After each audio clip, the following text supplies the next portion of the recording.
Is this going? I don't know. Alright, yeah. The reason I'm doing this live or this recording is because when I draw I like to listen to some bit of background noise and stuff, so often I'll put on YouTube and find a podcast or something, and I like to listen to Australian content, and I like to listen to Australian cartoonists and comic creators doing their talks and stuff. So I've listened to a lot of the old reruns of On the Comic Studio. Currently, Gary Challoner and Tim McEwen have got a podcast or YouTube channel going. Just can't remember the name of it now.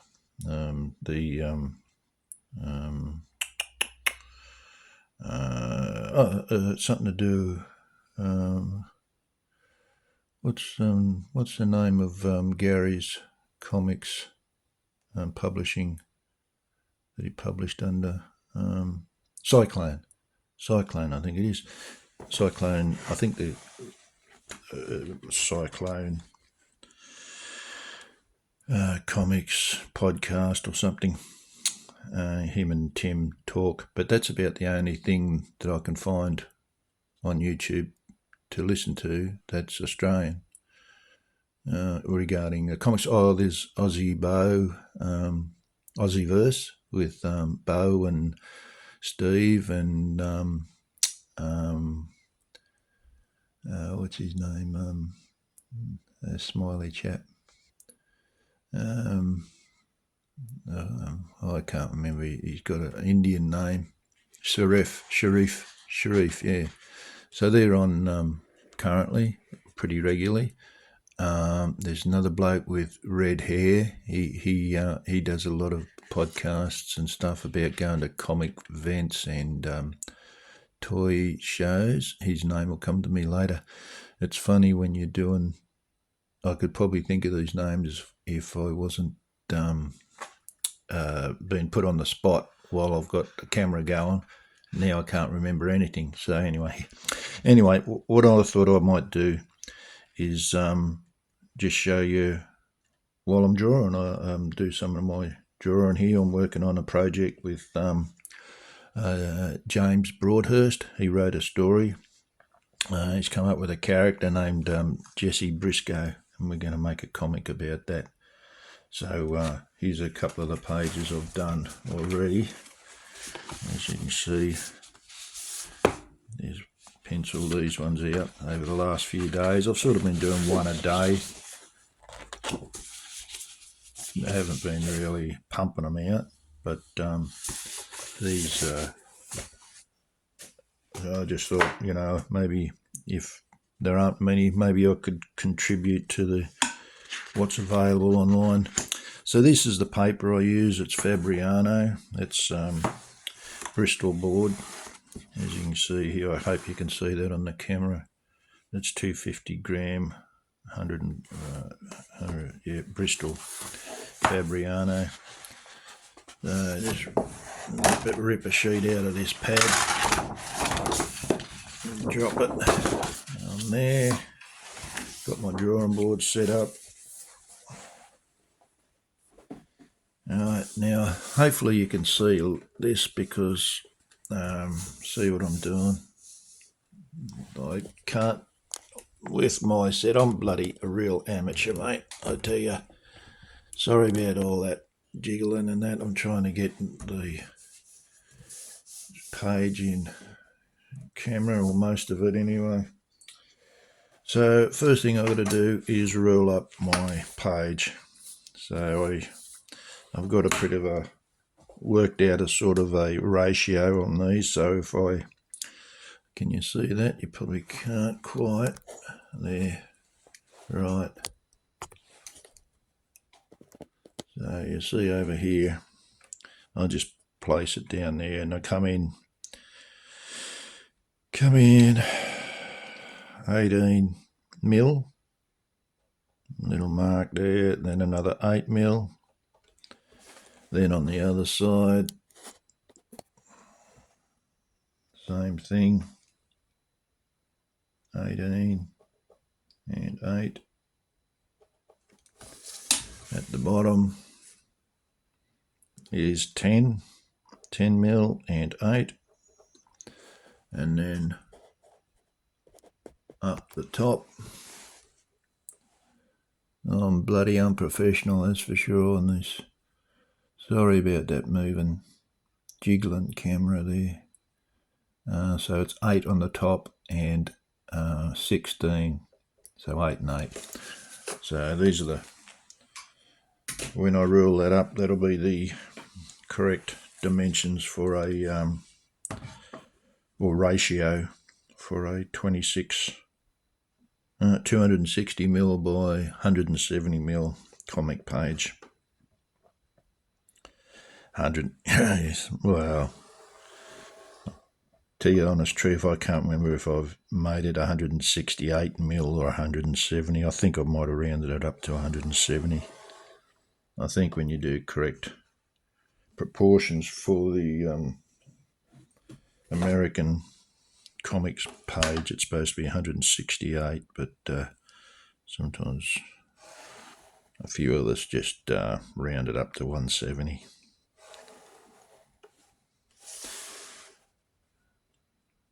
I'm probably out of camera shot there, but I'm just ruling up the other side. I don't know how people work there when they do these comments. Now I just bumped that, so I've just got to check that square again. I just run the bottom of the page along my T-square and drop that up there. I've got a couple of marks on, can you see the top there? Yeah, so I've got a couple of marks on my square which indicate where my lines will be. So if I put that top mark at the top of the page and I come along and I rule that line up to the top one, just past the top one, that'll be the right spot, and then up to just past the bottom one. Now these lines, this dot will correspond with that, and that'll correspond with that. So the other side, you probably can't see it, but just the same thing.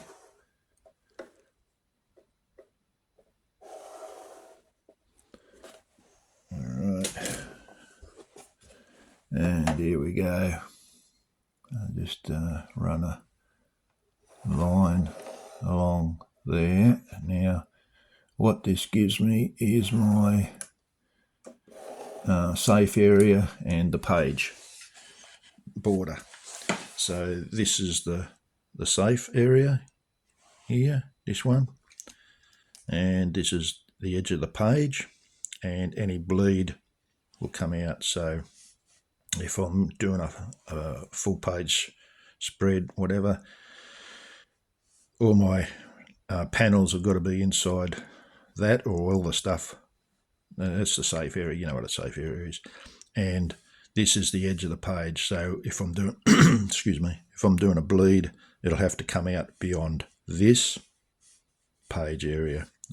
So I'm giving it 10mm there and 8mm at the top. That's that covered. Now, what I've got here is the roughs draft for the comic of the story. I've gone through the script and done my rough draft, as you can see there. I'll just lay it out there. So that's the whole comic done in rough. So I'm up to page, what is it? Page 22. Alright, put my number down there, can't forget that. So we'll go along to page 22, there's page 21, flip over. So there's what I've got. Now I'm a pretty boring sort of artist. and I don't have unusual size panels or anything. I tend to stick to the 6-panel grid quite often. Most of those on a standard sort of a page like this are just the same size, regular size. So I know with the way I've got this set up, if I come down 12.5 mil, put a mark, then on the 13, put another mark, and then we got, put that there, another 12.5 and 13. Now we got 12.5. So that gives me 3 equal sized tiers, rows of panels. I've got to put my square on there, make sure page is still square. Just run that along there.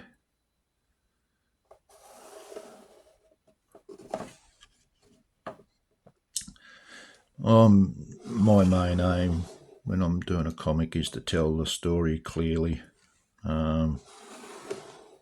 So that's why I like to just use a standard 6-panel grid when I'm working. So usually 1, 2, 3, 4, 5, 6. Sometimes, not very often, you'll find a comic that has different sized panels and they're sort of all creative about what they're doing and that. And sometimes you don't know which panel to read next or whatever.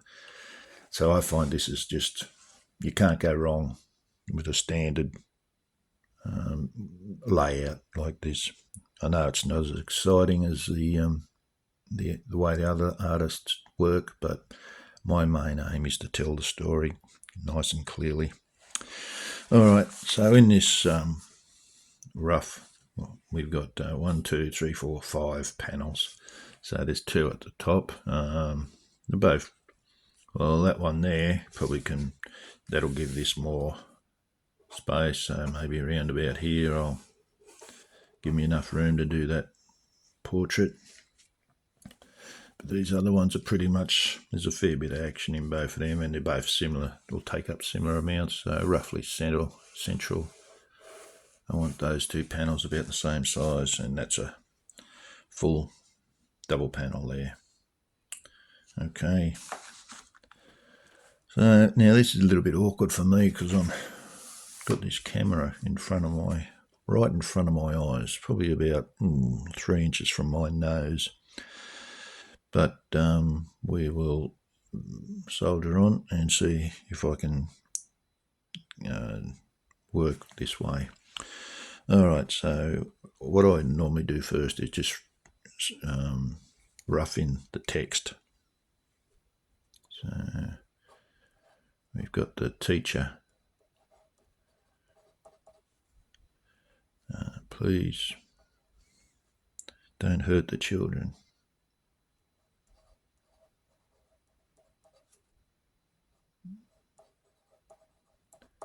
I can see that camera jiggling, so I'll have to work out a better way of securing it. I have to put it on something separate to this table, because at the moment it's just clamped onto the side of the table, the drawing table. Now he's saying, "Ain't the kids you've got to worry about, lady." I'm going to put an it in there. It ain't the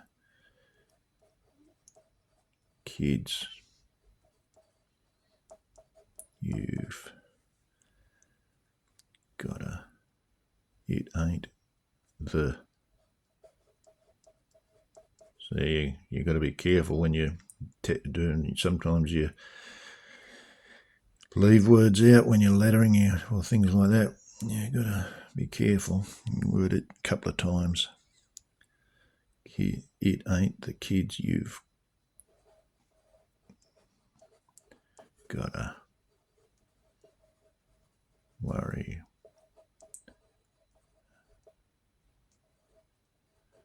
about, lady. And get moving, you damn brats. Now that's the way you teach you get your school kids. That's the way you get the kids moving at school. Get moving, you damn brats. That's the way. Get the bloody rod out.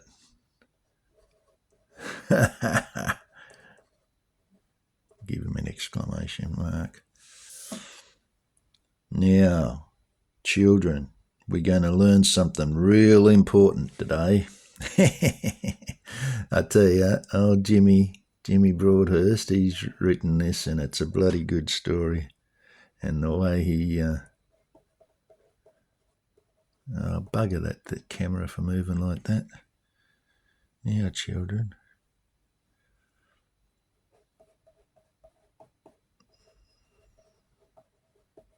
we're going to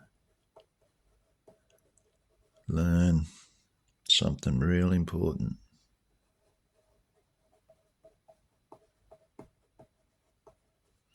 Now, if I need to move this text, I'll just rub it out and move it. It's no biggie. It's only roughly written in here, so. But it just gives me an idea of the size of how much space the word balloon's going to take when I start doing the finished drawing. Now we're going to learn about justice.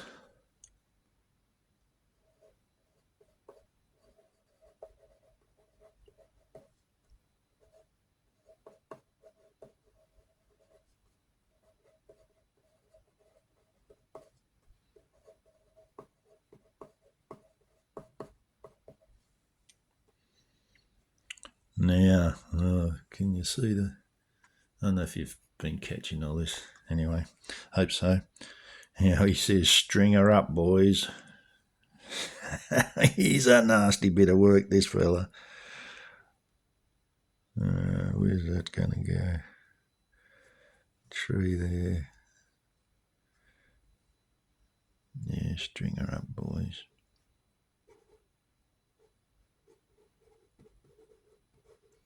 String her up, boys. And she's saying, no, please. I'm not too sure about this word balloon. That may definitely